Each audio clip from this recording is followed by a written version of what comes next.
Bienvenidas y bienvenidos a Radio Semilla, el podcast de la Red de Guardianes de Semillas, donde hablamos de regeneración ecológica y social. Yo soy Javier Carrera y el día de hoy me acompaña Miguel Durango. Miguel es un agrónomo rebelde que abandonó la práctica convencional para dedicarse a promover la agroecología y lo hizo específicamente desde el área de las semillas criollas.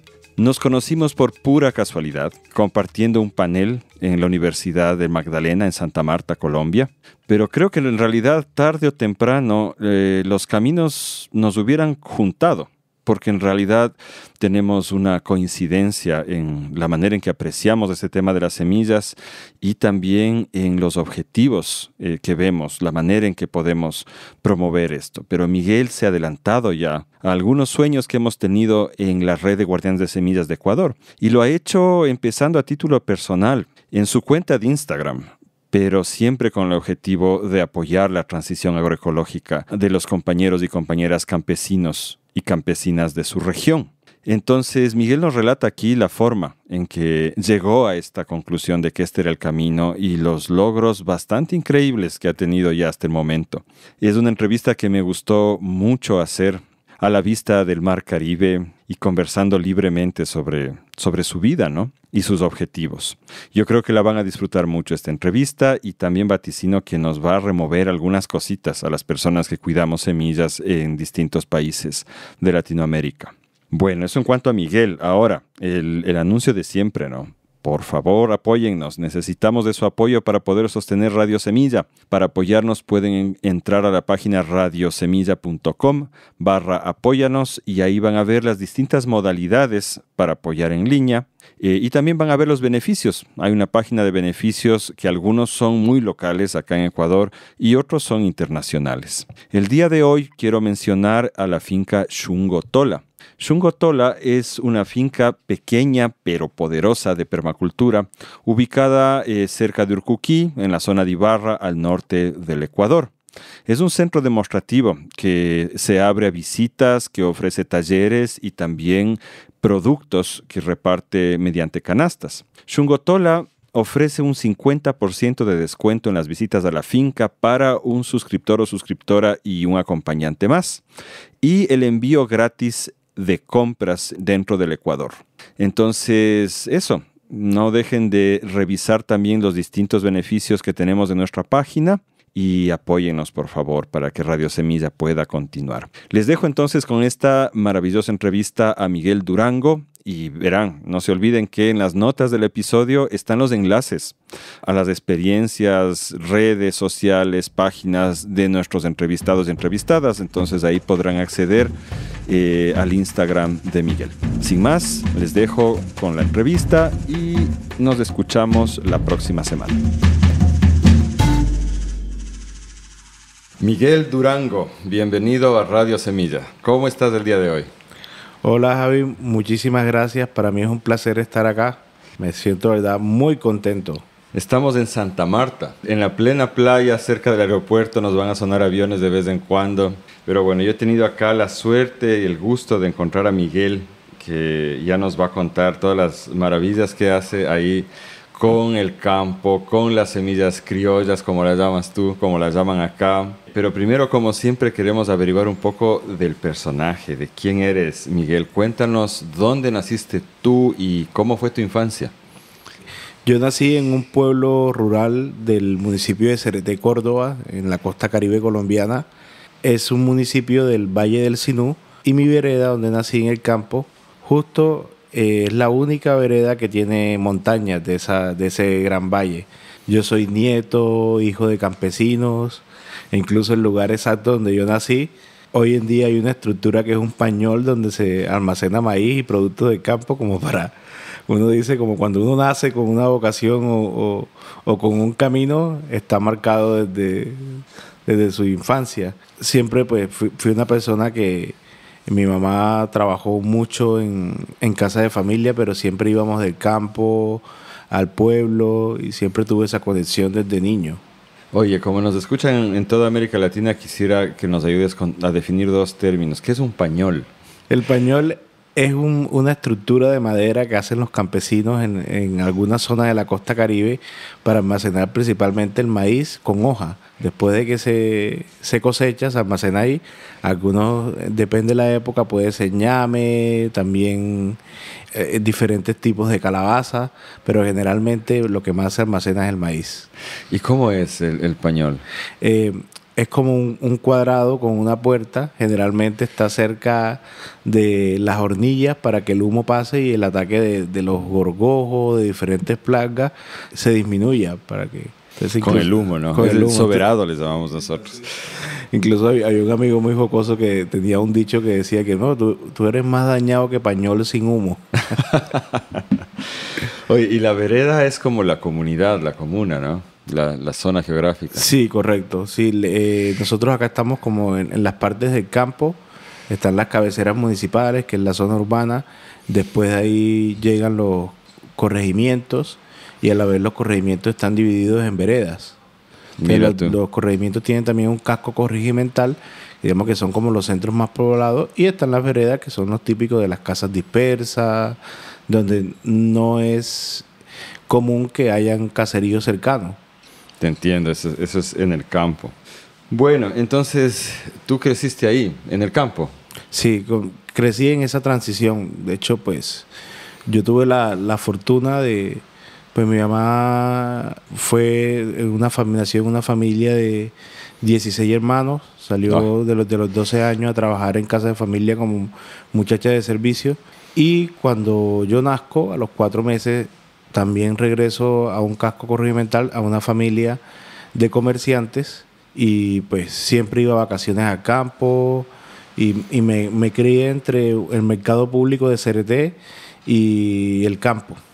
¿Y qué hacías? Bueno, estudiabas de escuela, me imagino, pero ¿qué recuerdos tienes de esa infancia así poderosos? Sí, recuerdo mucho que éramos felices porque generalmente la época de vacaciones del colegio coincidía con la cosecha de maíz de mi abuelo. Íbamos a comer maíz asado, en mazamorra.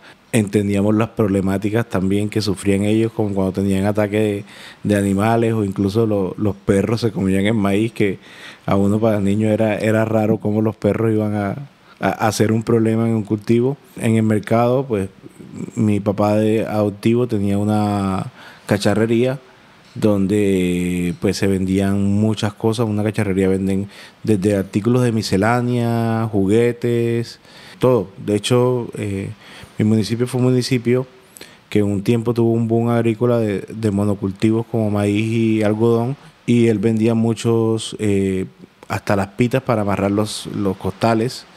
Entonces, ahí después, y les contaré cómo fue ese análisis de a través del comercio de algo tan sencillo como una madeja para amarrar costales, nos dimos cuenta cómo esta agricultura fue desviándose o fue haciendo que la gente perdiera poder adquisitivo.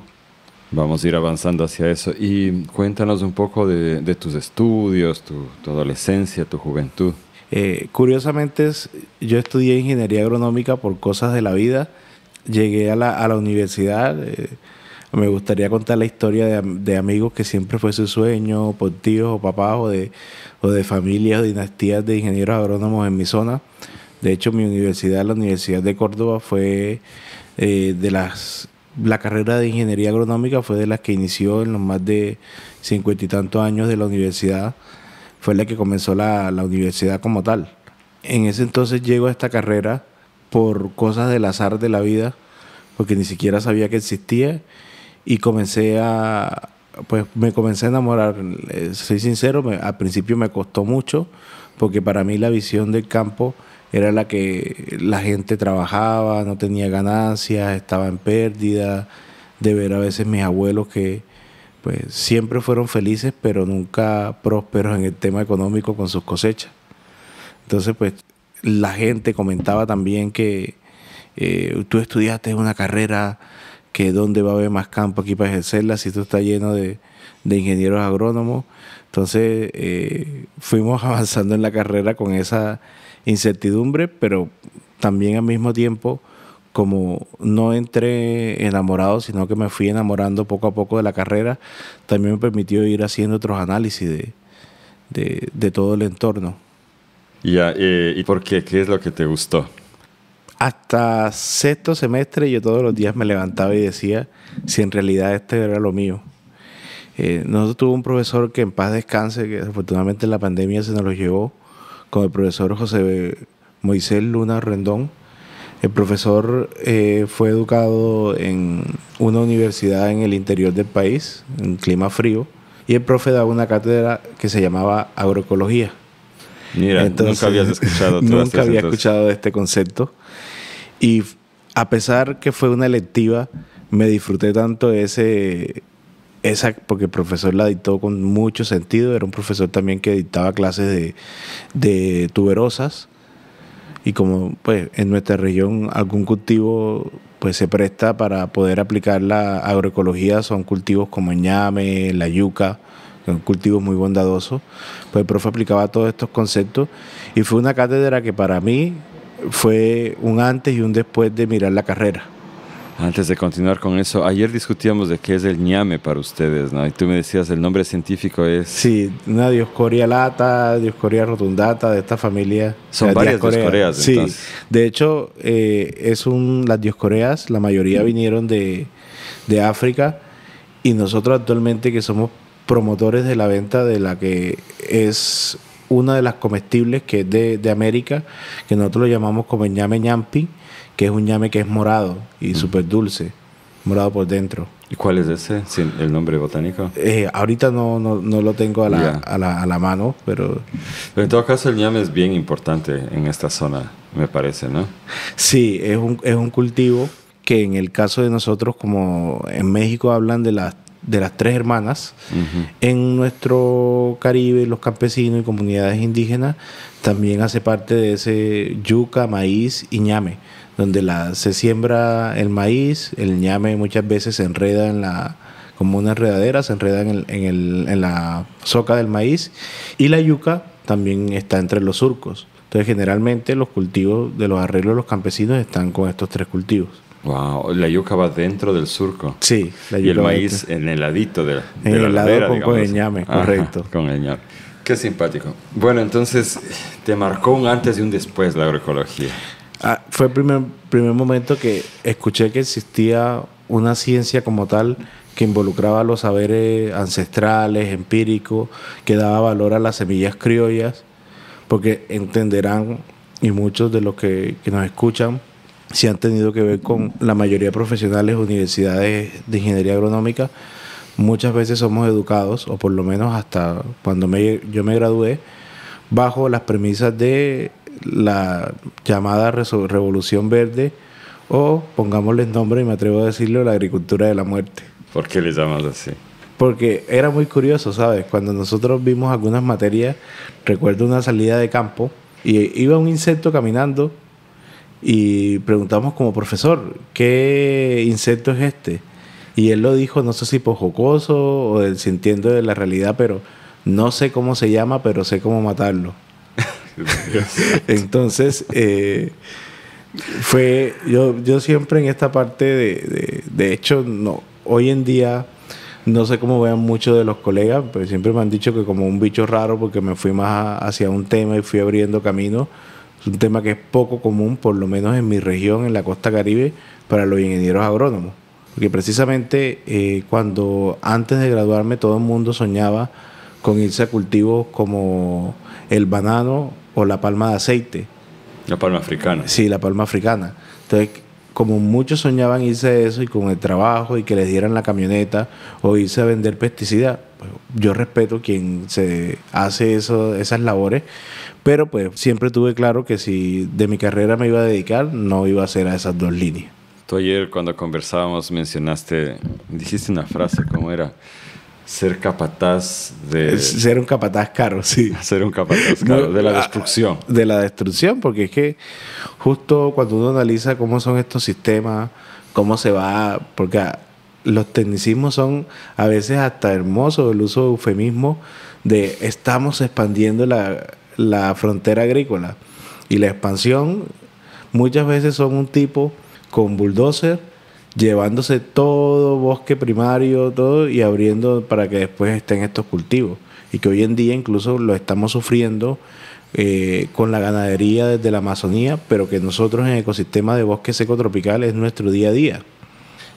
Pero acá se expande la frontera para sembrar esto que tú dijiste, banano y palma. Sí, para muchas. Una de esas también son los cultivos de agricultores que no tienen tierras, porque las tierras en Colombia, lamentablemente, muchas están concentradas en unos pocos y son las mejores.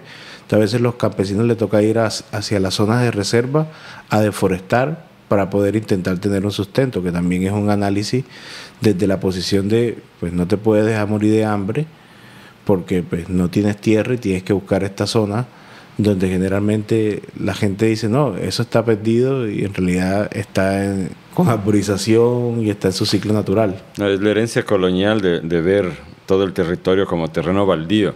Así es. ¿Y la gente que hace esto después se hace propietaria de la tierra o nunca llegan a eso? Lo curioso es que muchos de los campesinos que están en estos terrenos, ellos siguen con su manejo comunitario, pero justo si en alguna generación llega alguien que comienza a tener algún poder adquisitivo, entonces ahí sí tiene esa opción de apropiarse. Y ha pasado mucho. En la costa Caribe por lo menos tenemos varias figuras. Ahí en la zona de los valles de los ríos hay a veces islas que se forman cuando los ríos bajan y la gente siembra sus cultivos de verano en estas zonas. Y en un pueblo que visitamos en el último trabajo ya había problema entre los pobladores porque ya los que tenían ganado querían cercar y apropiarse de la tierra que había sido comunitaria por siempre. Y nacía desde la misma comunidad, que también ha sido un poco esa relación en Colombia entre el ganado y el poder. Y, o sea, ¿la tierra comunitaria que te refieres es legalmente constituida, pertenece a las comunidades? No, porque aquí el tema de los terrenos baldíos, la legalización de la tierra, hay un atraso importante en Colombia. Tú a veces vas a una tierra y sigue siendo del tatarabuelo o del abuelo o una sucesión familiar porque la familia nunca sintió la necesidad de legalizar sus predios o de no hacer ese Entonces no gasto. Está bien linderado ni siquiera, hay no, problemas de ellos saben que ahí donde estaba el árbol ese, que por la quebrada, ellos lo tienen muy claro y nunca ha habido, entre ellos nunca ha habido problemas hasta cuando ya comienzan a haber otros procesos de intereses de la tierra. Qué brutal. Bueno, entonces tú acabaste tu carrera con esta agroecología como guía. Sí, yo acabo mi carrera y bueno, estuve en ese limbo de dónde ir a hacer las prácticas profesionales. Surge un proyecto con el Centro Internacional de Agricultura Tropical, CIAT y Clayuca, justo en la sabana de los departamentos de Córdoba y Sucre, y comienzo a trabajar en yuca. Entonces comienzo a hacer investigación en yuca, sorprendido porque no éramos, ahí fue mi primer, ver la realidad del campesino, porque era como mirar y recoger estructuras que ya no existían, programas que habían fallado, variedades de yuca que ya poco se usaban, pero que seguían estando en el clamor de la gente. Entendí también de por qué muchos procesos en Colombia habían atrasado desde que se eliminó la investigación participativa por tanto de entidades gubernamentales como internacionales, desde el modelo desde el paso a paso que se iba el productor, evaluaba el material que le gustara, desde la siembra hasta la cosecha, y no como se hace hoy en día, que ya cuando se invita es al productor a que se libere una nueva variedad y se pretende que con 1 o 2 horas de diapositiva ya el productor salga convencido de que esa es la mejor variedad que existe. ¿Y se hacía antes de investigación participativa? Sí, en Colombia yo no alcancé a vivirlo, pero sí obviamente de la literatura y de mucho escuchar los mayores. Anteriormente los trabajos iban desde la liberación de los materiales, en el caso del cultivo de la yuca, y lo que hoy en día, pues sin hablar de yuca industrial, que es la yuca amarga de acá, muchas de estas variedades que la gente la cogió fue porque hubo un proceso desde la selección de características deseadas, porque finalmente era el productor el que después iba a dirigir esta investigación, que a veces también es un poco, sin desviarnos del tema en Colombia, en mi modo de ver, muchas veces la investigación está más sujeta a directores con un fin específico o que les gusta un cultivo o un sistema productivo que a las necesidades que tiene la gente real en el campo. Eso no suena raro. Y es colonialismo puro y duro. ¿Y por qué se dejó de hacer ese programa? Porque era más costoso, porque lidiar con la gente es tedioso, porque pues, obviamente cuando tú lidias con la gente vas a tener buenas y malas experiencias, que incluso es algo que le critico a los proyectos, vengan de cooperación o nacionales, es que estamos siendo resultadistas, pero incluso que no se den las cosas es un resultado. Pero entonces nos volvemos chuleadores de proyectos, de objetivos, sin pensar muy bien si eso va a ascender o va a llegar a algún sitio. Y pues terminamos instrumentalizando las comunidades en fin de que salga en un póster bonito, que Exacto. estén el agricultor o el viejito sonriendo y ya con ese póster decimos que le cambiamos la vida, pero pues ya fue la foto y chao. Claro, y es como tan orientado toda nuestra cultura ahora hacia la imagen que se proyecta y no tanto hacia las realidades de lo que se logra, ¿no? Sí, creo que no voy a decirlo porque tampoco sería hipócrita, porque yo soy una persona que la difusión de las redes le ha ayudado a crecer mucho su proyecto, pero también ese uso también es peligroso cuando se puede vender una imagen o una historia que no es real, porque pues, la foto, acá en Colombia hay un dicho que se dice que el papel sustenta lo que sea, pero ahora el papel también aguanta todo. se aguanta todo, y ahorita también está en la foto y lo que se comunica. Sí, yo sin embargo siento que mucha gente tiene la intuición de lo que es real y lo que no. Y tú ves cuando algo es bien real, hay una reacción mucho más emotiva de la gente. Sí, eso es cierto. Hoy creo que hoy la gente cada vez se preocupa un poco, pero también siento que cada vez están más distraídos en lo fundamental y lo importante. Qué brutal.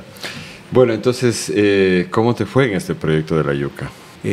Fue un proyecto interesante de la metodología que implementamos, de cosecha extendida, de poda de la yuca, de soluciones para una problemática y que en realidad sí servían, pero que volvió a pasar. Eso no llegó a ningún lado. Entregamos un trabajo de investigación que a día de hoy no se aplica en ningún lado. Pues lo aplican los señores que a veces me llaman y me preguntan cómo resolver una temática específica y son los que lo han aprovechado.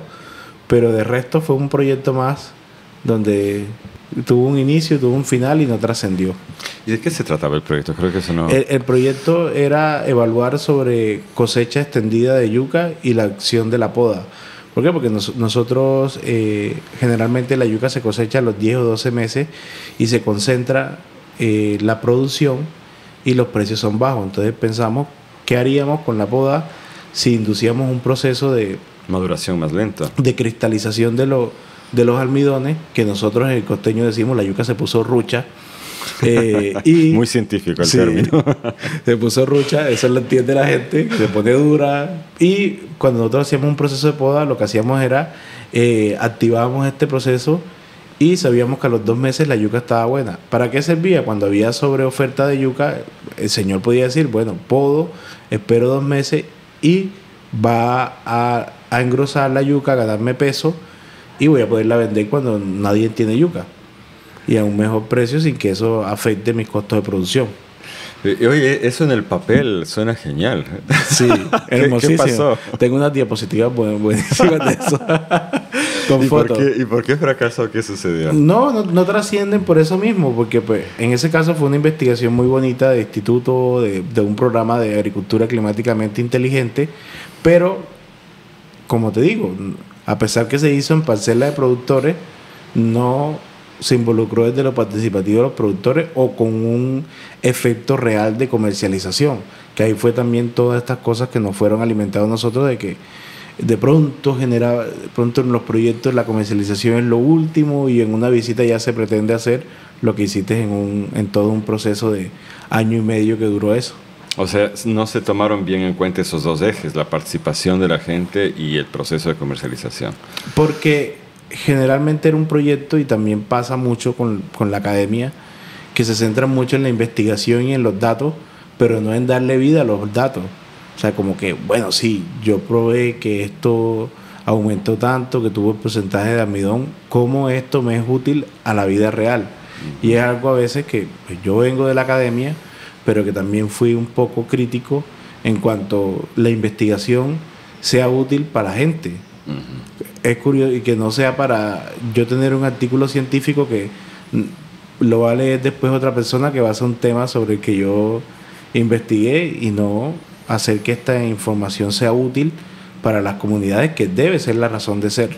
Sí, yo creo que ese tema va a volver a aparecer, ¿no es cierto?, en esta conversación. Sí, claro. Entonces, sigamos adelante. ¿Qué pasó después de esta experiencia tan bonita pero truncada?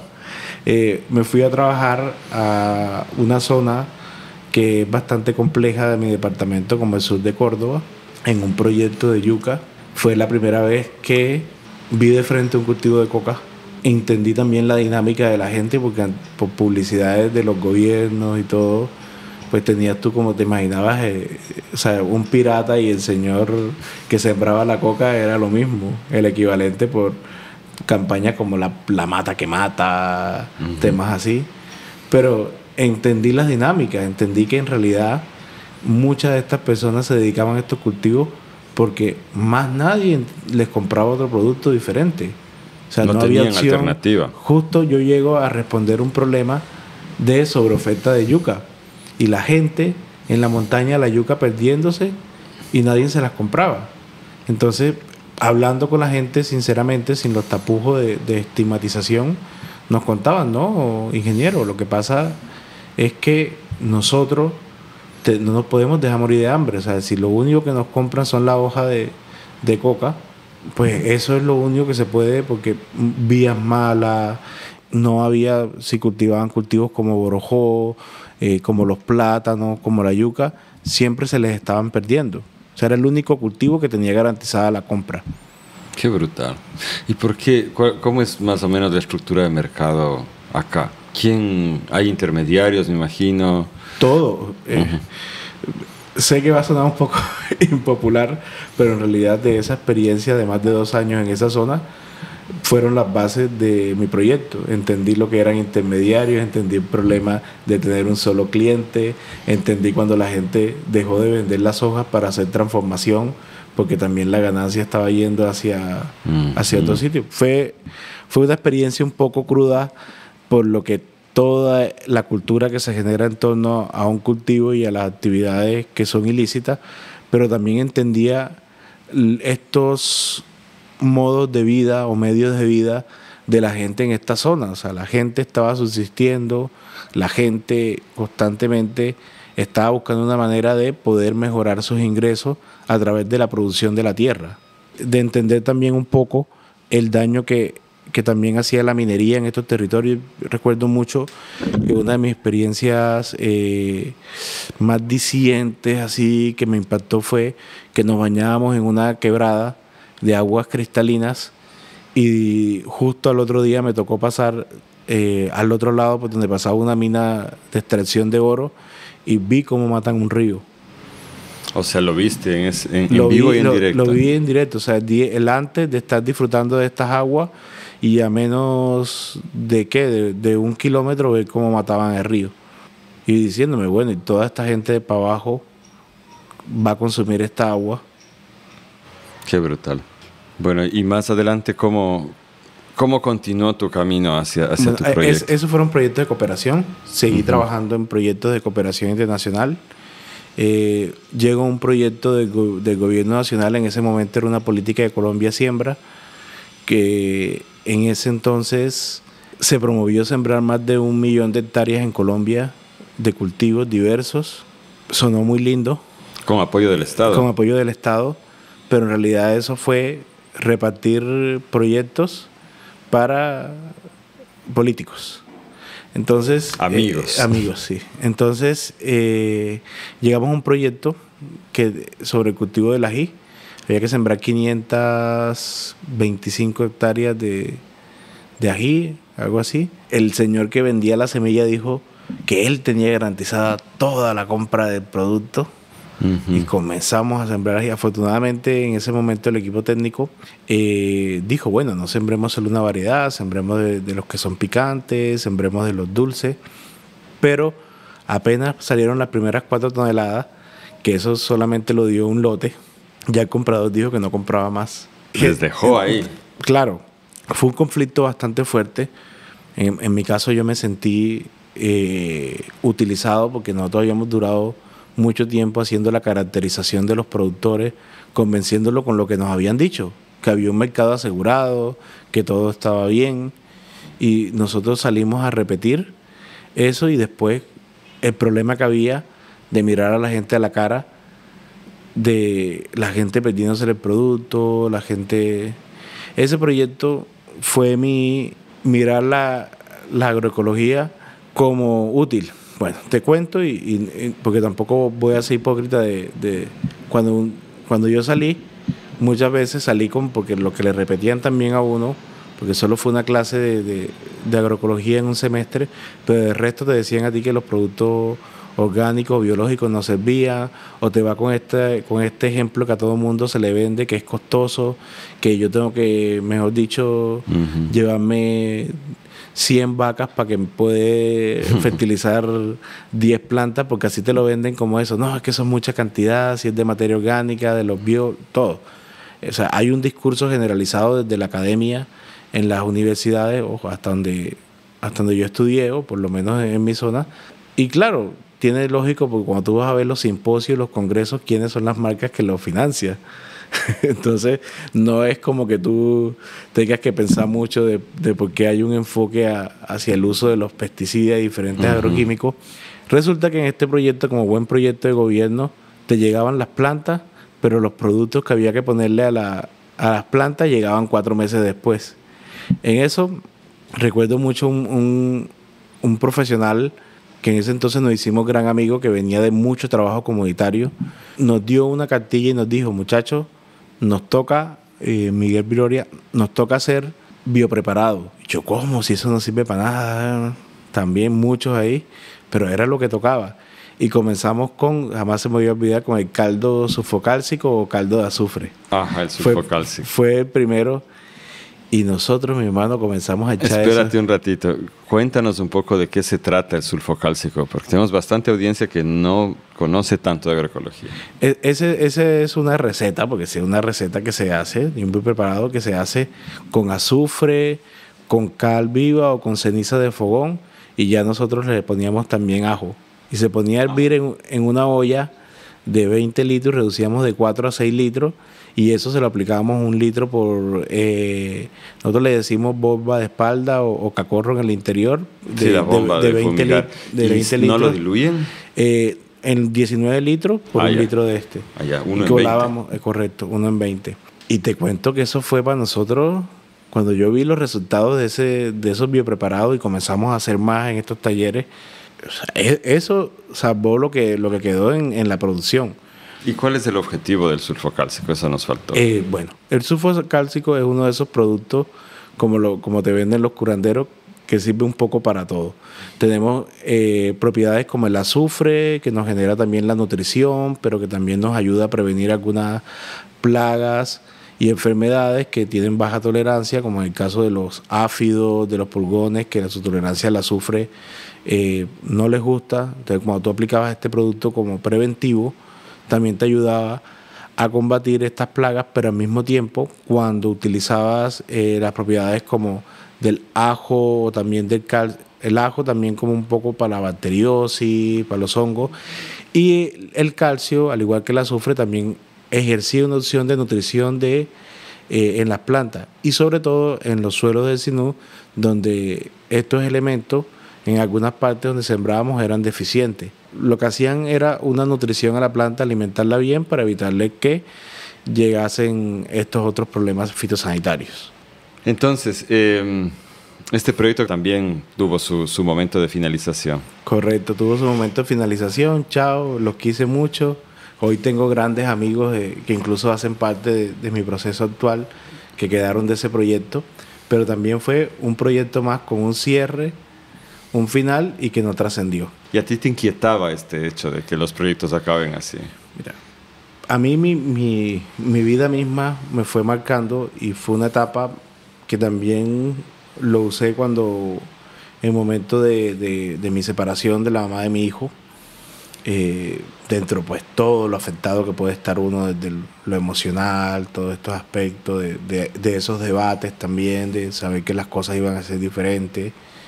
También dentro de esos momentos reflectivos, de mucha reflexión, me quedé pensando en que estaba trabajando mucho en estos proyectos y que al final nos encontrábamos en periodos cortos de tiempo en que no alcanzabas ni siquiera a encariñarte bien con la gente porque ya uno, chao, se acabó el proyecto, chao señora, chao señor, lo amé mucho todos estos meses, pero ya me toca ir a amar a otra gente en otra parte que no conozco y no sé dónde iré.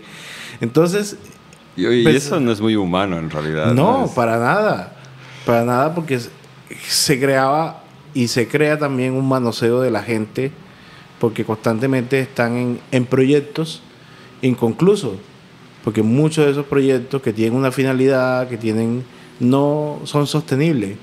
Fue también como que esta palabra comenzó a sonar mucho en el ambiente y a pensar como que un momento dije, estoy mamado de estar participando en proyectos donde vamos, nos visitan, vamos en camioneta, vamos en nuestro transporte propio, vamos con la gente, le damos unas indicaciones, donde muchas veces yo iba a dar clases de biopreparado, talleres, y la gente sabía mucho más biopreparados que yo. Y claro, porque habían tenido, esa era la capacitación número 20, qué sé yo, en el tiempo de eso, y terminaba yo aprendiendo biopreparado de ellos. De ellos. Pero llegaba un punto que decía, bueno, ¿y cuántos hacen ustedes? Cero. No, o sea, no los practicaba. 0%. No los practicaba. Entonces también generaba... ¿Por qué? Porque la gente decía, si yo no tengo venta de mis productos, no hay un pensamiento más allá de esto, pues no los hago. Porque en realidad implicaba, si comprar unos materiales, comprar un tanque, hacer un esfuerzo extra, que después no iba a aumentar los costos de sus labores y ellos no le veían esa utilidad dentro de su sistema, obviamente dentro de hablarlo desde lo técnico y lo coherente tiene toda la razón, pero pues también hay que pensar cómo piensa la gente en cómo apropiarse de todo esto que se ha venido hablando. O sea, cuando nosotros comenzamos a trabajar, yo sé que nosotros no llegamos a ser los primeros que hablamos de agroecología en la comunidad. La agroecología siempre la han hecho las comunidades. Que se haya venido y se haya bautizado con ese nombre es diferente, pero eso siempre estuvo ahí, que también es un tema que hoy lo llevamos a la mesa de discusión, porque ya cuando llegan los tecnicismos, llega ya mucha gente que quiere apropiarse, yo soy el padre, ¿sabes? Como eso que siempre queremos, que claro. ¿Quién es el padre de Latinoamérica está llena de padres de la agroecología. Que pues ya eso sí es un tema como de muy a la ciencia de siempre buscar o ese reconocimiento de quién, cuando precisamente cuando tú unes todo lo que es la agroecología como ciencia, como una manera de ver la vida, que es como también la siento, tiene un conjunto de cosas que por eso me cuesta hoy en día cuando queremos encasillarla o cuando se quiere llevar a unas estructuras cuadriculadas que precisamente es incoherente para lo que es la agroecología según mi visión. También respeto porque también no hay una sola visión de esta ciencia. Y entonces un poco lo que falta ahí es el tema del mercado, porque eso es lo que ellos dicen, bueno, ¿para qué me hago el esfuerzo extra si es que igual no voy a vender nada? Claro. Nosotros, ese que fue también en pandemia que nos ayudó mucho, nosotros llevamos un proyecto en 2019 en la zona de Montes de María de Colombia y zona indígena Zenú, que es donde se hace sombrero veteado. Ahí existía ya hace años algo que desconocemos mucho en la costa y en mi municipio, que incluso vivíamos una hora, que eran todas las redes de guardianes de semillas. Para mí eso fue un tema completamente neófito. O sea, yo no tenía, pues, guardianes de mis abuelos que siempre guardaban en los calabazos, que también en su momento, que no sé si lo llevemos a discusión, pero también esta necesidad a veces de entidades de un tipo de apropiación de... La gente siempre guardó semillas, que de pronto se estructuró y se hizo con un fin un poco más colectivo y digamos que estandarizado, por así decirlo, en una estructura de cómo se hace, de que gente decidieron hacerlo de manera colectiva, pero siempre en nuestras comunidades, en sus casas, estaban los bangaños, los calabazos en los que guardaban las semillas. Mi infancia la recuerdo siempre mi abuelo guardando las semillas en ceniza, O sea, ya siempre habían calabazos de totumo llenos de semillas y aquí estaba la de la patilla, y aquí estaba la del pepino, aquí estaba la del melón. Estos calabazos que dices son la lagenaria ciceraria. Esta calabaza de mate, decimos nosotros. Sí, que se endurece, correcto. Y ahí guardaban las semillas. Y ahí guardaban las semillas. Y la tapa eran las tuzas de las mazorcas. Del maíz. Sí. Oh, qué bestia. Y estaban así alrededor, que pues cuando yo vine a esta zona y vi ya un poco con más forma y estructura los guardianes, vi mucho de lo que hacía mis abuelos. Replicado ahí. Sí, pues ya acá sí, con unos sistemas, con una finalidad, con una formación de una red, ya como en ese entonces era la RECAR, que era la red de semillas del Caribe, pero pues era lo que las comunidades siempre hicieron, de guardar en ceniza, de guardar sus semillas y sembrarlas cuando venía el ciclo. En este entonces ya con esta dualidad de, puchica, sí, yo tengo que ganarme la vida como profesional, pero al mismo tiempo siento que estoy robando a la gente yendo con un conocimiento a cosas que sé que no van a llegar a ningún fin. Comenzamos de una experiencia de un mercado agroecológico en un municipio como se llama Tuchín, Córdoba, que es donde venden el sombrero. Había una fundación que se llama Fundapade, que es Fundación del Pañol, que también es un nombre bien bonito. Ellos, a final de cada mes, por un tema de que le habían pagado a los profesores, le habían pagado a la gente la nómina, a los que trabajaban oficiales, hacían estos mercados. Para mí fue la gran revelación ese mercado. Me encontré en un mercado que tenía más de 50 productos traídos por 15 campesinos entre primarios y transformados. Conocí masas de maíces como el chocleado, con métodos de fermentación que yo en mi vida había visto, pero sobre todo era la diversidad que había de productos. En ese entonces recuerdo que en un solo día un productor vendía de 6 de la mañana a 12 del día hasta 600,000 pesos colombianos. Que es una buena ganancia, me que imagino. Es una buena. En ese entonces era a veces lo que los productores ni siquiera se ganaban en el mes. Oh, wow. ¿Y qué años eran estos? Ese era el año 2019. Ajá, y había esta red de semillas ahí en el Caribe. Sí, todavía existe, pero entonces el mercado campesino también nos dio otra visión. En ese entonces yo dije, bueno, aquí hay muchos productos que por cantidad y forma de producción, ir a un mercado grande y al que estábamos acostumbrados va a quedar muy difícil. En ese entonces yo soy un amante de la cocina, más de comer que de cocinar, pero también me defiendo bastante. Yo también soy técnico en cocina. Comenzamos a mirar que en Colombia había un movimiento actual de cocineros que estaban utilizando estos productos y que lo querían hacer parte de sus discursos. De ahí comenzamos a conectar. También tuvimos la visita de hoy en día de un gran amigo que él comenzó un trabajo con las papas nativas. En su momento tuvo un restaurante que hablaba de utilizarlas, pero también de otra visión de cómo hacer un concepto basado en utilizar estos materiales. ¿Por qué? Porque también estaban en riesgo, porque estaban sujetos también a la siembra de alguna familia. Ojo, eso no está mal, pero si no existe la continuidad generacional, pues probablemente muchas de estas semillas se pierdan. Quiero detenerme en algunos de estos temas que estás mencionando. Okay. El primero era sobre el mercado, porque lo que tú describes me parece que es muy parecido a lo que llamamos feria libre nosotros. Es decir, ese mercado podía ir quien quiera, me imagino, claro, y poner simplemente sus productos ahí. No Así era un mercado de intermediarios, era un mercado de productores. Tal cual, era de productores. ¿Cómo sientes tú la importancia de este tipo de mercados para que se mantenga la agrobiodiversidad? En comparación con el mercado más normal de intermediario, ¿no? Lo que pasa es que te tengo que decir algo. Mi vida misma, actualmente como proceso y visión, ha sido nutrirme de experiencias personales y de gente que siempre he tenido enseñanza, de gente que hoy en día he tenido la oportunidad de conocer y que no sabía que lo que alguien me había contado como un refrán o hablarlo era nutrirme de esa sabiduría. Mi municipio tiene un mercado campesino de más de 40 años, que hoy en día nos duele porque es un mercado que la gente sigue estando en el suelo, sigue estando en condiciones precarias, pero existió y se ha mantenido sostenible por 40 años. El mercado campesino de CRT es un mercado que yo acompañaba a mi mamá desde que tenía 5 años de edad. Me levantaba a las 5 de la mañana con ella en ese momento porque me encantaba un frito que hacía una señora que era una papa rellena. Y yo iba, y en realidad mi acompañamiento era porque Me parecía un gran plan porque caminaba sin saber, ¿viste? Me parecía un gran plan caminar entre ver los casabes, entre ver las pastas de ajonjolí, ver muchas frutas que eran de los patios o que a veces eran frutas que nosotros cuando pelados nos robábamos de los patios de las cosechas de los vecinos y ahí estaban vendidas. Que para mí siempre fue curioso que esas frutas tuviesen un valor cuando nosotros nos las robábamos de los patios.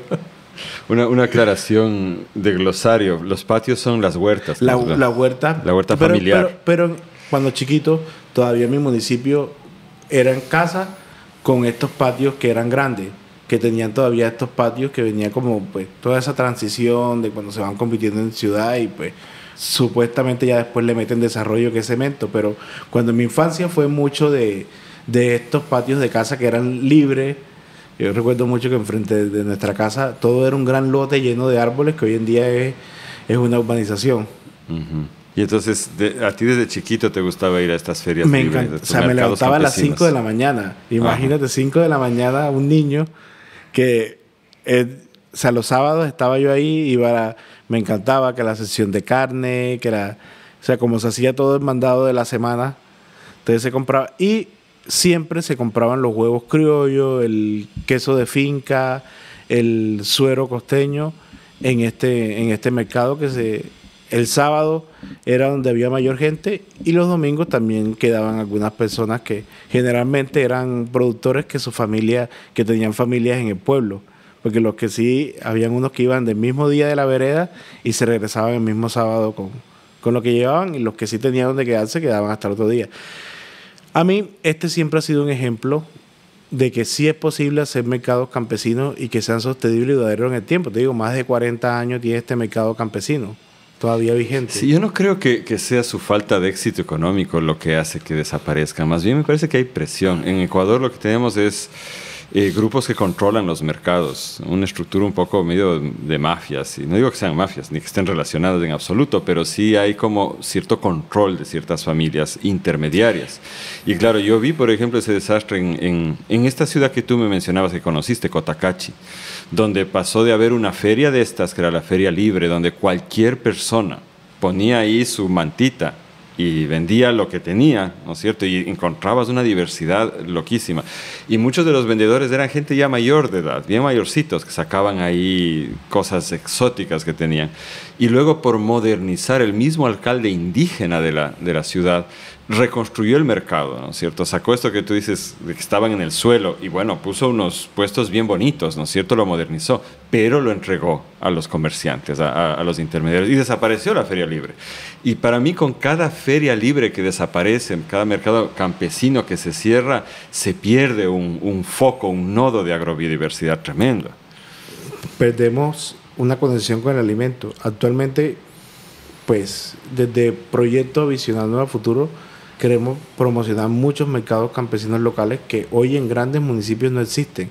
En mi municipio funciona porque está el mercado que tiene toda la gente, que lo controla, y el mercado campesino no les incomoda porque solamente está en 2 veces a la semana, a los fines de semana. Pero también a mí me parece que es bien esa dinámica, porque también la gente, el campesino tampoco quiere estar todo el tiempo en la ciudad o en el mercado, sino tener estos espacios en que él pueda directamente hablar con la gente, se conocen.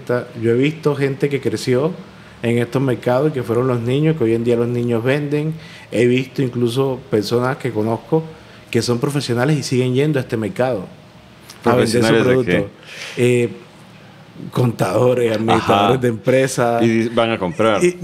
Van a vender. Siguen yendo a vender con la mamá o esto, porque se ha vuelto también un tema de tradición y un plan. Es que nosotros en ese desarraigo del alimento, si dejamos que mueran estas iniciativas, pues morimos nosotros también con este arraigo. Entonces te decía que yo en este proceso, con este mercado, comienzo a conectar también con los chefs. En ese entonces comenzamos a invitar, también, nos trae esa vez un proyecto de cooperación a un cocinero también a la zona, que miráramos, pero al mismo tiempo comenzamos nosotros a pensar en diferentes formas o mercados donde la gente podía ir. Pero yo siempre he dicho, ¿a qué mercado le vamos a apuntar? A todos los que podamos, mientras sea un tema de precio justo, En nuestra zona existe un problema que debe ser también el problema de todos los agricultores a nivel latinoamericano, y es que existen los malos intermediarios, porque también tocó sacarlo porque estaba un poco satanizado y le dije a la gente, bueno, mira, hay malos y hay buenos, como todo. La gente resulta que tenía la cosecha de productos y llegaba alguien y le decía, pues yo le compro este kilo de guayaba, ¿qué vale? Te preguntan. Tú dices, no, yo lo vendo a 2.000 pesos, que son 50 centavos de dólar. No, yo te lo pago a 400 pesos. Tómalo, déjalo perder. Esa actividad que normalmente la gente dice que es o sea, que fue un tema también que de la investigación y lo que trabajamos, notamos que era como que una puja entre el mercado que a veces se da, incluso hay comunidades mucho como los árabes que incluso se molestan si no hay esta actividad de regate y todo. A la gente le calaba mucho y se sentían humillados cuando ya comenzaste a hablar y a quitar las capas sobre qué representaba esto, que podría ser una actividad de mercado. Y una vez un señor, recuerdo, que me dijo que llegaba a no sentirse digno de estar sometido a estas acciones de estos regates, de que la gente viniera y maltratara su puesto y después ver la sonrisa de que ganó la puja a costilla de tu trabajo y esfuerzo. Eso es brutal. Y sí hay como campañas de concientización un poco de esto en redes sociales que he visto que te dicen, ¿por qué al supermercado no le regateas? Correcto, no le pides ñapa, en el caso nosotros decimos ñapa. Nosotros decimos yapa, sí. El pequeño extra, ¿no? Pero claro, al campesino sí se le regatea y es verdad que la gente se siente triunfante si logra conseguir un mejor precio sin tomar en cuenta el esfuerzo que representa para quien produjo, ¿no? Nosotros en el proceso comercial sabíamos, cuando comenzamos en la construcción, que teníamos que tener un eje transversal y era la dignificación del campesino. O sea, que no tenía sentido si no trabajábamos en pro de la dignificación de las personas. En ese entonces comenzamos una construcción de aliados comerciales que es diferente de cliente, porque un aliado entiende la condición que tiene él, la persona a la que le vende. Entonces nosotros comenzamos a explorar este nicho de mercados, tiendas especializadas, hoteles, movimiento de cocina gourmet. En su momento fue un proceso que ha ido paulatinamente creciendo. Las ventas cuando iniciaron no eran significativas, pero se tenía que empezar. Entonces, lo primero que nosotros hicimos fue visualizar también, porque yo siempre he dicho, yo he sido un visualizador de muchos productos y de comunidades, pues yo ni soy dueño de las semillas, ni mucho menos. Sí he visualizado y he dado el valor de decir, por lo menos estos maíces criollos provienen de la etnia zenú, de tal comunidad, son cultivados, de informar también incluso de que, por ejemplo, de los maíces se hacen más de 37 recetas en la región, y fue algo que llamó mucho la atención a este grupo de mercado. Pandemia llega en un momento donde nosotros también comenzamos a crecer como proyecto audiovisual, y era algo tan sencillo como a la gente mostrándole las variedades de mango que hay en el Caribe, que hay más de 50 variedades. 50. Prácticamente wow. Cada fruta tiene su homónimo en mango. Entonces, mango de jobo, mango de mamey, mango de piña. Qué chistoso. Y con qué ganas de probar sabores y formas diferentes. Tienes que venir en la época de mango, en marzo, abril. Marzo, abril es acá. Es todo un plan de cata de mango. De hecho, nosotros en una experiencia que hacemos la cata de mango y la gente se sorprende porque muchas veces el mango que sale afuera, sobre todo en Estados Unidos o Europa, es una sola variedad y son variedades de mango que no tienen el olor o el sabor de un mango fresco de acá de campo. Ahí me surgen preguntas, ¿verdad? La primera es, bueno, allá también en la zona de Manabí tenemos, me parece que hasta 30 he llegado a saber. Y claro, de esas solo 2 salen al mercado, que es el mango de chupar, pequeño, y el mango grande, que es el de comer. Y la gente no conoce nada. Acá también pasa lo mismo. Y la época, fíjate, es de octubre a marzo, en cambio, más o menos. Y la otra es, bueno, entonces tú dices que estaban haciendo el proyecto, empezó con un registro audiovisual. ¿Qué es lo que hacían concretamente con la información? Hacía videos de mi día a día, sinceramente. Hacía videos de mi día a día, que fue desde mi Instagram, de Miguel Duragro. Hacía videos donde, por ejemplo, mostraba el cultivo de yuca, mostraba el cultivo de ñame, mostraba la variedad de ñame morado, mostraba las variedades de berenjena. Y fuimos, claro, en pandemia, ¿qué hacía la gente? Muchos de los que estaban encerrados, estar en redes. Y comenzaron pues los reels y estos proyectos o sea, llegó un momento en que me desperté y de repente de tener 200 personas estaban con 2.000 de un día para otro. Y ahí fue creciendo, entonces la gente escribía, hablaba mucho conmigo.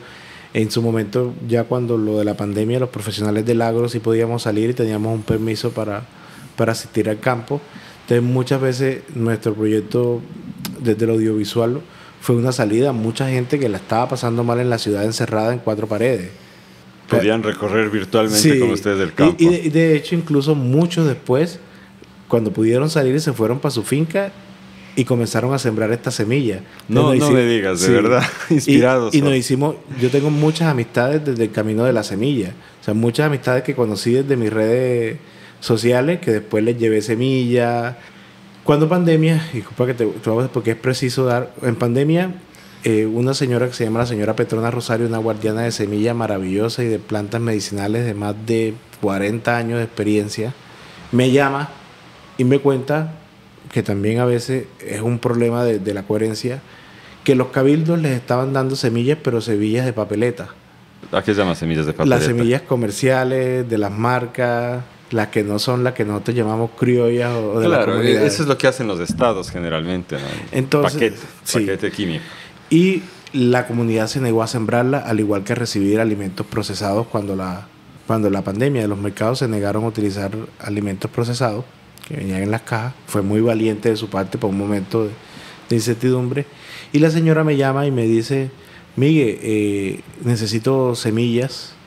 Y en su momento fue todo un tema de película poder hacer que llegaran esas semillas, porque las comunidades indígenas fueron las primeras que se cerraron y no dejaban entrar personas. Y le mandamos estas semillas. Ahí surge un grupo de cocina tradicional de la etnia Zenú. Entonces nos damos cuenta que es una cocina que su 80% es vegetariana, donde el uso de proteínas animales está sujeta a unas fechas especiales, a momentos especiales, porque pues, siempre también hay una relación muy cercana con los animales. Este grupo de 2020, que es el papá de todos los demás procesos, cuando ya se pudo regresar al campo o entrar a las comunidades, comenzaron a tener visitas de muchos cocineros. Entonces, esto generó la inspiración a muchos emprendimientos que hoy en día existen. Hoy en día en Colombia nosotros ayudamos o también inspiramos o solo con el hecho de decir, mira, aquí en esta zona puedes conseguir este producto. Existen más de 10 emprendimientos que su razón de ser son los maíces de colores o los maíces criollos, que hoy en día están permitiendo que la gente lo siga sembrando, que la gente lo siga promoviendo, y es como también su propuesta de valor, de que están haciendo un proceso de conservación. Yo recuerdo que una vez de esas que le pasa con los productores, le decía a un señor, oiga, si yo le digo que siembre toda una hectárea de maíz azulito, ¿usted qué me dice? Me dice que tiene comercio garantizado. ¿Usted qué me dice? Me dijo, yo le digo que no, porque eso me lo dijeron una vez y me lo dejaron ahí y tuve que venderlo en otro municipio al granel. Yo dije, claro, aquí demanda buscar un mercado que sea serio, que permita uno poder comprometer la palabra, porque es que en el campo todavía afortunadamente la palabra tiene un gran valor, y eso nos dio también a nosotros entender cómo teníamos que caminar para poder generar esa confianza con los productores.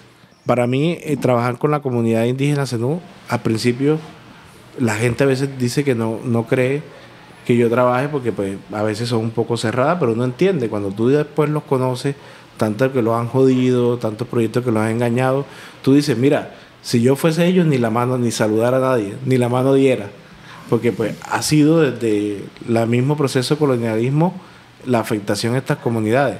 Claro, y con la cooperación, como tú la describías de hace un rato, eso ha continuado en realidad. También ha continuado. Tantos proyectos truncados ahí. Que la gente, al final, y lo digo, hay muchos proyectos que tienen una finalidad buena, pero hay gente detrás que está por sueldo.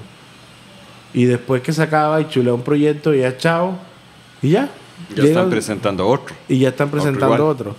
Entonces, nosotros dijimos, esto no puede seguir, hay que hacer un proyecto que sea sostenible. Cuando comenzamos a ayudar a construir también los emprendimientos que pudiesen utilizar estos productos, se generó un cambio. Comenzamos también pues en el caso de los maíces criollos, los querían comprar al mismo precio de los maíces comerciales. También educamos a la gente que estos maíces tenían una producción a veces que iban de 800 kilos por hectárea, o sea, muy poco, pero es porque también se siembra ñame, yuca y otros sistemas ahí mismo de la estructura, y la gente tampoco es gran poseedora de tierra. Entonces, Al principio se sembraba para poder aprovechar eso. Después, con todo este tema de cambio climático, mucho de esta siembra se hace para ver qué cultivo se rescata de todo, porque hay veces que hay una gran sequía y resulta que solamente quedó uno de esos cultivos, que también es un tema triste que hoy pasa, y que también nos ayudó a ir hacia otra fuente de ingreso, que fue cómo aprovechar los frutos del bosque. Entonces, ahí, después de estos periodos de sequía, de siembra, nos llevó a mirar lo que habían en las huertas, o los huertos, que eran los patios productivos, y también en el bosque. Ahí comenzamos nosotros también a que la gente recolectara muchos productos que de su infancia ellos hacían dulce o comían, y que hoy en día también se están comercializando usando conceptos como la conservación y la biodiversidad rentable. ¿Cómo se llama, dijiste, tu proyecto? Hoy en día estoy pensando en el nombre, ¿sabes? Porque como proyecto itinerante, en algún momento pensé que si me convertía en una ONG, que si me convertía en una corporación, que si me convertía... Porque también les cuento, este no ha sido un proyecto que he hecho solo, es un proyecto que me he rodeado de gente que han estado de paso, que han apoyado, que han estado, que muchas veces también comenzamos a poner nuestro proyecto al servicio de la cooperación con el objetivo de que sea sostenible, porque pues toda esta red de aliados comerciales que nosotros hemos ayudado a construir y hemos construido de confianza, también ha llevado a que las comunidades puedan hoy en día verse beneficiadas. Estamos pensando en dar un paso, si volvernos una empresa que haga asesorías, que también tenga, porque en su momento estuvimos tentados con la figura de, no sé si ustedes la tengan, de fundación, me imagino que sí, pero yo dije, pues yo no soy una fundación. Entonces, todavía estamos en eso. En algún momento pensamos, el nombre es lo más difícil. Eso lo recuerdo como cuando fui a tener a mi hijo, que fueron discusiones hasta la madrugada de cómo se iba a llamar, hasta que un día dije a la mamá de mi hijo, mira, ponle el nombre que tú quieras, que yo le pongo el segundo nombre. Sí, yo de hecho bauticé a mi hijo con 2 meses de retraso y tuve que pagar multa. O sea, 2 meses después de que nació, recién lo bautizamos porque estábamos en esa discusión. Y el nombre de Red de Guardianes de Semillas me tomó 2 años en realidad llegar a él. Te entiendo, pero el eje central del proyecto de ustedes es estos aliados comerciales. Sí, yo soy una persona que cree mucho en que no existe una sostenibilidad social y ambiental si no hay una financiera. O sea, muchas veces nosotros tenemos como eje transversal la dignificación del campesino, pero también con alternativas financieras. Nosotros comenzamos a construir el proceso con lo que había, porque sabíamos también que era irresponsable poner a producir a los campesinos productos sin poderles garantizar un mercado. Entonces nosotros lo que hicimos fue la tarea de hacer diagnósticos de qué productos habían en las comunidades, ofrecerlos en ese tanto que digo que es una gran experiencia mía de ser un muy buen relacionista o hacer buenos amigos. Tejedor social. Sí, comenzamos a crear amistad con muchos de estos chefs, a mandarles productos, a mandarles muestras. Comenzó a funcionar que, por ejemplo, miércoles encontramos una nueva fruta, pues nada para nosotros, la gente siempre la conocía, se la mandábamos a ellos, pero resulta que después pasaba la cosecha, pero ya le gustaba y sabíamos que para la próxima iba a realizar un postre, una preparación con esa fruta, y ya se le garantizaba a la persona la compra de 400, de 500 kilos de estos productos. Hoy en día nosotros somos un proyecto que trabajamos con más de 20 comunidades a lo largo de los departamentos de Córdoba, Sucre y Bolívar, lo que es el Caribe húmedo, donde tenemos productores que son recolectores del bosque húmedo tropical, del bosque seco tropical, asociaciones de mujeres campesinas, afro, indígenas, que actualmente abastecen esta red de comercialización. Tenemos proyectos donde la mujer, yo siempre digo que van surgiendo cosas sin que sea la finalidad. Nosotros desde lo económico logramos un empoderamiento de la mujer en el campo, porque también hay que entenderlo, en el campo existen roles, cuando a veces los que no somos del campo, o los que no son, para ser preciso, a veces no entienden los roles que hay en el campo. El proyecto en particular, como se comenzaron a potencializar los patios productivos, que es lo que está próximo a la casa, donde se saca la hortaliza, donde se saca la fruta, hay una ley en la costa, no sé si en todo, que los patios son de las mujeres. Entonces, eso es humano, me parece a mí. Sí, y no que los como hombres no cuidadora. intervengan. Y hoy en día ya hay más hombres interviniendo también en las huertas familiares. Sí. Pero tradicionalmente ese es el dominio no solo de las mujeres, de la madre de la casa. de la conexión, sí. Ujú. Entonces, claro, al convertirse estos patios en la principal fuente de ingresos, comenzó un empoderamiento de la mujer al obtener los recursos. Nosotros, como proyecto, siempre, le digo, no es negociar la dignificación de campesinos. Nosotros muchas veces hubo aliados comerciales que los mandamos al carajo, pues llegar a una comunidad y respetarla, no nos interesa. En su momento cuando nosotros presentábamos decíamos, ven acá. Nosotros no te estamos vendiendo productos, te estamos vendiendo las historias de vida de todas las personas que están acá. Conoce su rostro, mira quiénes son.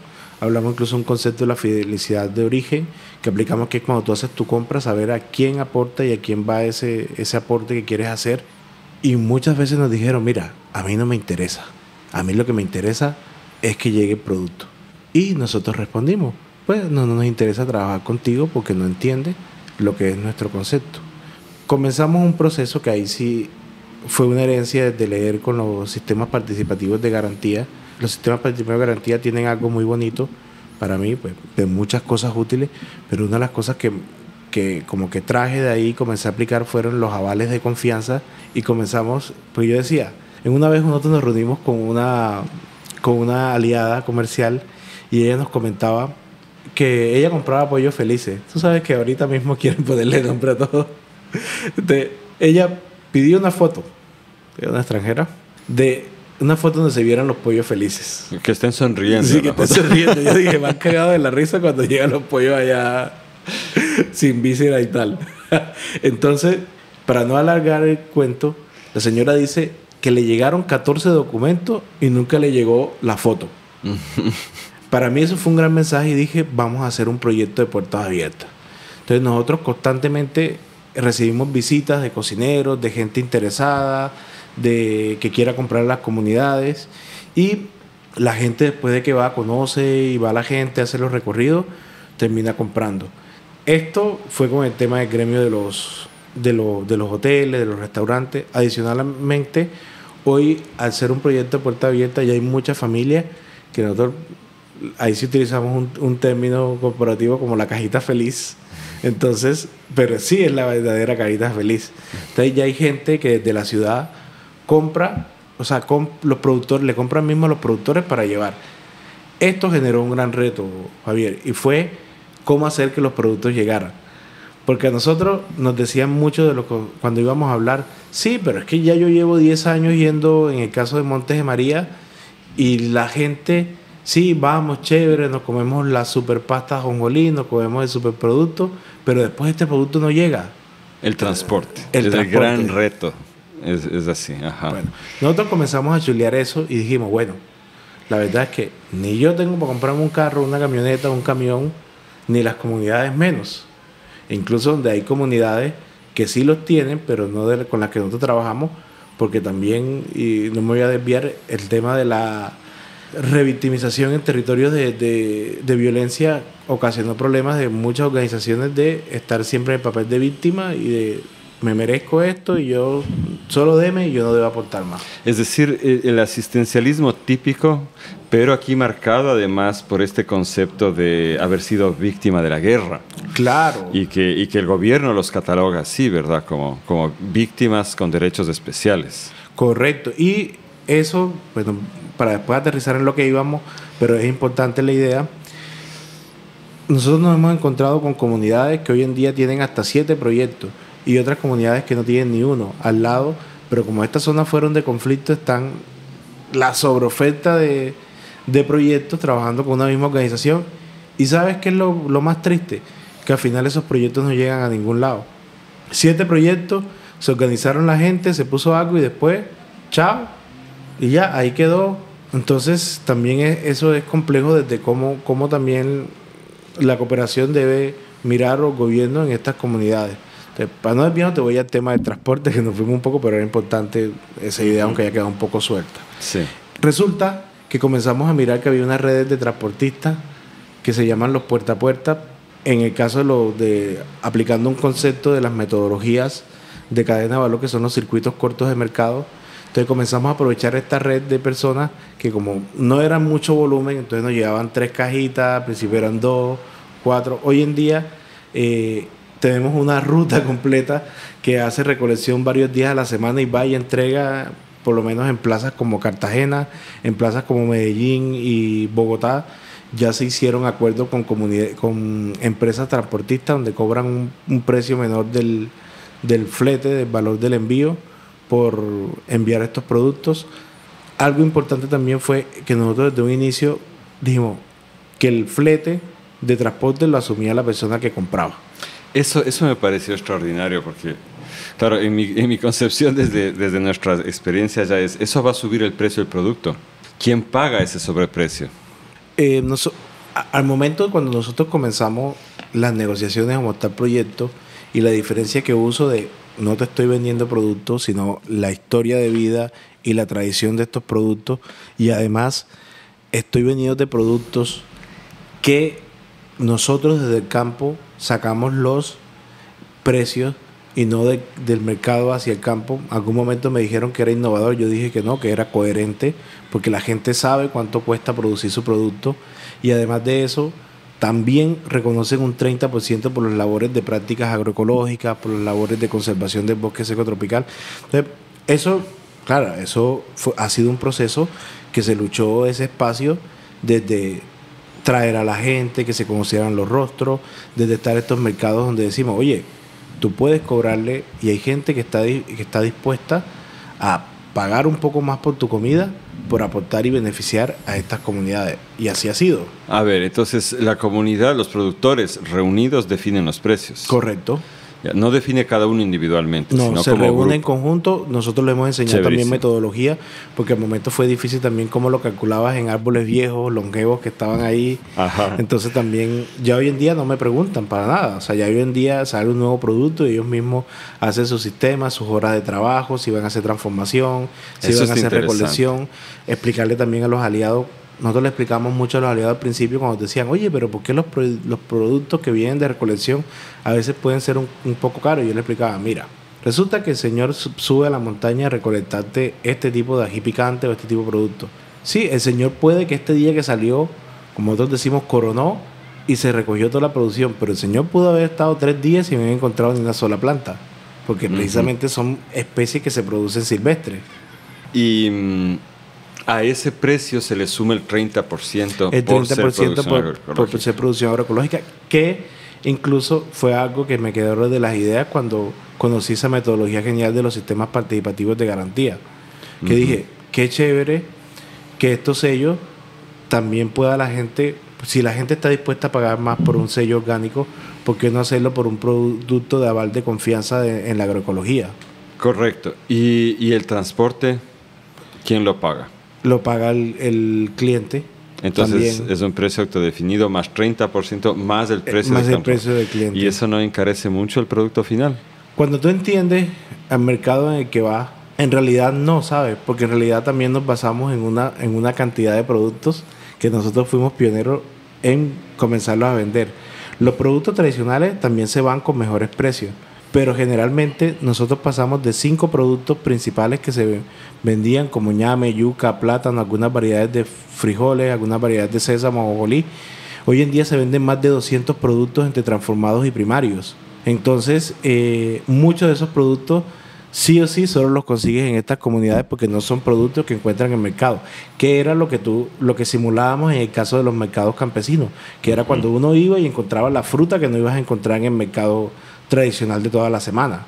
Entonces, mucho también fue jugar con estos productos no convencionales que, por ser nosotros los primeros que los venden, pues no hay una competencia, una referencia en el tema de precio. Ahora bien, también en el caso hay un tema que nos toca pues aprovecharlo en el buen sentido, y es cada vez el consumo consciente. Mucha de la gente que consume estos productos, incluso como lo de las fábricas de arepas o tortillerías, ellos están dispuestos a pagar ese valor porque saben que es su parte de hacer su apoyo a las comunidades. Nosotros siempre hemos hablado que a veces creemos que tenemos que hacer grandes cosas para apoyar a las comunidades, pero si cada quien aporta su granito de arena, hacemos una playa, porque somos muchos y ingerimos con la compra y la decisión final. ¿Cómo mides tú el éxito que ha tenido el proceso? ¿Qué es lo que más te satisface como éxito? Lo que más me satisface como éxito hoy, te diría, es ver a mis abuelos, a mi familia reflejada en cada una de estas personas. Nosotros hemos construido liderazgo de mujeres que hoy en día están viajando por el mundo contando de estos proyectos, sintiéndose dignas, sintiéndose propias, de gente que no hablaba. Hoy en día está Rosita, que fue ganadora incluso del Paravere Forum en Roma. O sea, ella sí sabe que de la vereda de Preguntando se llega a Roma, como dice el dicho. Llegó y ha contado, ahorita va a ir para Argentina a cocinar. Y era una mujer que fue doblemente desplazada de la violencia de Colombia, después de la crisis económica de Venezuela. Y hoy en día es una mujer que se para y da un discurso de lo que ha sido un proyecto que le transformó la vida a ella. Entonces, para mí ha sido gratificante todas esas historias de vida que hemos ayudado a visibilizar, el cariño de la gente, porque al fin y al cabo siento que ha sido como una misión de estar yo rindiendo tributo a los orígenes de mi familia, a lo que yo siempre he sentido también, a lo que decidí también dedicarme como profesional y como persona. ¿Cuántas familias dijiste que están interviniendo ahorita? Nosotros actualmente de manera directa se están apoyando unas 513 familias, de manera indirecta son más de 1000, incluso un poquito más, porque ahí incluye la gente que está en el transporte, incluye la gente de logística. Uh-huh. Actualmente hay procesos donde ya los hijos de los campesinos están trabajando con las asociaciones, están haciendo la comercialización, están haciendo todo el tema de asistente administrativo, asistente contable, porque también ha sido no estancarnos, porque siempre hay algo nuevo. Entonces, si vienen las leyes fiscales, entonces claro, normalmente en Colombia las asociaciones se habían formado con una figura. Cuando tú miras los regímenes en el tema de renta, en el tema de impuestos, son empresas. Sí, empresas sociales, algunas, pero son empresas y en los códigos estaban. Y ya nosotros hay comunidades que hoy están facturando, pero que lo están haciendo desde las ganancias. O sea, ya hoy, desde una economía social, de por lo menos ellos con la asociación dejarles 10% de lo que venden, se puede pagar el sueldo de los jóvenes que están trabajando, se pueden hacer obras con la organización, se pueden mantener comités como los comités social también, porque ha sido una organización también de las mismas comunidades, tener diferentes comités y que todos los comités son transversales al tema de comercialización. ¿Y cómo es que no tienes nombre todavía para todo esto? Mira, te cuento. ¿Cómo les identifican? Le cuento que hace poco con una gran amiga de Costa Rica, de un proyecto también que asesoramos, comenzamos en esto y manejamos 16 líneas de trabajo. Y me decía, es una cosa loca. Y le dije, sí, ¿por qué te digo? O sea, llegó un momento que esto nació de algo que me gustaba. O sea, nosotros como proyecto personal, porque la gente desde 2019 está siendo rentable, comenzamos a ser rentable desde el año pasado como Miguel Durango a poder ganar del proyecto. ¿A través de qué? De restaurantes o de proyectos de la cooperación que me pagan. Porque en su momento me dijeron un momento, ¿tú por qué no te conviertes en un intermediario que vende masivamente y sería una gran empresa? Yo dije, lo que pasa es que yo no lo siento bien, no porque sea malo y respeto lo que haga, solo que nuestro proyecto involucra la economía familiar, involucra también el tema de soberanía alimentaria. Por lo menos con las comunidades indígenas nos enseñó mucho que allá solamente se comercializa el 30% del excedente de las cosechas, y nosotros lo hemos respetado full, porque de pronto llegó un momento que podía estar la tentación de vender toda la cosecha y no. Y eso lo aprendimos de otra comunidad en Monte, donde nos íbamos a hacer los muestreos de maíz cuando tenían las cosechas, y después cuando regresábamos la gente vendía el maíz y después lo estaba comprando en la tienda para ponerle a las gallinas. El mismo maíz que habían sembrado comprándolo al doble de precio. Así funciona el mercado. O sea, así se le hace funcionar. Y lo que tú has desarrollado acá con la gente es justamente una alternativa viable. Algo que hemos estado pensando y hemos discutido mucho también hasta nosotros, de que tratar de competir en este mercado que está ya trampeado a favor de la industria, de las grandes corporaciones, se vuelve imposible. Y la única manera de darle una salida a la agrobiodiversidad es creando nuestros propios mercados, que podamos controlar bajo lo que consideramos principios éticos. Y me parece que lo que nos has contado el día de hoy es un ejemplo fabuloso justamente de eso. Sí, nosotros, como te digo, constantemente estamos en transformación. Hoy en día tenemos un gran reto porque también queremos democratizar los alimentos, porque pues no te voy a mentir, hoy en día estos productos muchas veces se consumen a quien puede pagarlo, y no dejo de pensar en las comunidades que también tienen derecho a tener acceso en la ciudad a alimentos limpios, alimentos sanos. Por eso ahorita se nos viene una promoción de mercados campesinos diferenciales, de que estos bonos que tenemos del otro mercado nos permite también bajar precios para poder, de hecho me lo he pensado, no le he dado todavía la forma, pero como un mercado campesino, una feria itinerante, que puedan ser en las cabeceras municipales o en las capitales de los departamentos. Y como los departamentos están divididos en diferentes subregiones, que cada semana vengan los amasijos de esta región, los productos de una región característica, y que también la gente que vive en estos cacos urbanos se empape de todos estos alimentos, de que permita de que se vuelva un plan, así como lo es en mi municipio, de ir los sábados y los domingos al mercado campesino a encontrar. Hoy en la capital del departamento donde vivo, hoy conseguir huevos criollos para mí es difícil, imagínate.